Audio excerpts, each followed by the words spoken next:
If I tell you I'm good, probably you will say I'm boasting. But if I tell you I'm no good, you know I'm lying.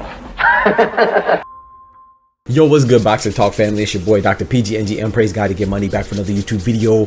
Banger, man. Yes sir, yes man. I don't know what time it is. The doctor's in the house, man. So check this out. We have some news coming from Efe Ajagba's camp. You know what I'm saying? The Nigerian badman, you know what I'm talking about, in the heavyweight division, says, hey man, I want to put my little name in the hat for the Daniel Dubois sweepstakes. It's crazy because who would have thought 3 months ago that anybody would be looking to be in the sweepstakes to get Daniel Dubois, right? It's crazy, man. Shout out to Daniel Dubois. He has made a major comeback, you know what I'm saying, resurgence, you know, this year, man. Shout out to him, man. He's been going crazy. But according to the newspaper, you know, called the Sun Nigeria, you know, it's a very good newspaper, you know, shout out to them. They have claimed that Efe Ajagba is looking to be up next, you know, and be the opponent of Daniel Dubois for the IBF heavyweight title on February 22nd in the Riyadh season card. You know, last time we saw Efe Ajagba, he fought Guido Vianello, and it was a controversial win. You know what I'm saying? A lot of people thought that he won. A lot of people thought he could have lost. I thought it was a very close fight that could have went either way. You know what I'm saying? And I think at that moment, if I recall correctly, I was leaning towards Guido Vianello. But Efe Ajagba did win, and he, you know, he only has one loss. That one loss came to a couple years back to Frank Sanchez, you know, in a 10-round fight where he lost by unanimous decision. So Efe Ajagba since then has been on a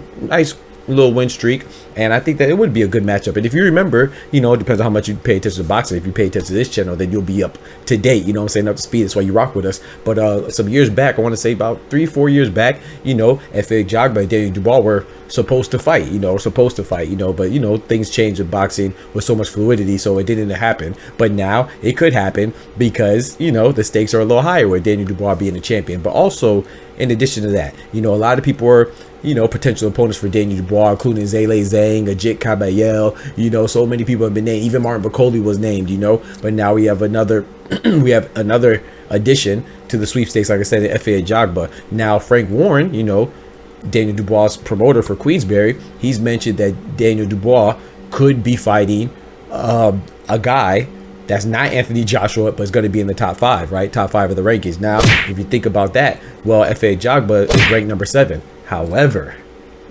boxing is tricky, right? If you notice, he's ranked number 7, but the top 2 spots are what? Unoccupied.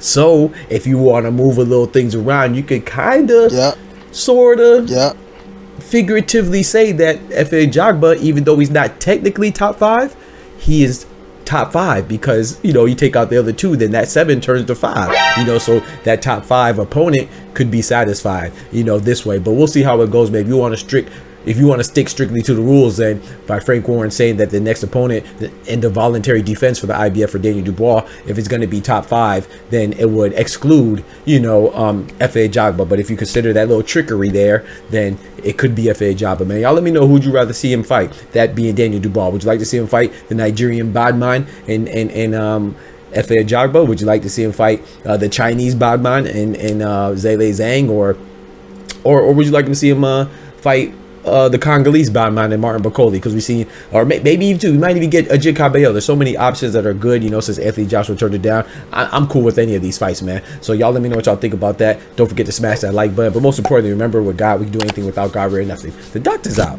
Peace. From the hood to college, both worlds they had to meet. 6 degrees between us, so cold we're about to freeze. But we're Florida boys, hot takes, we bring the heat. We're moving the culture, the engineers to the streets.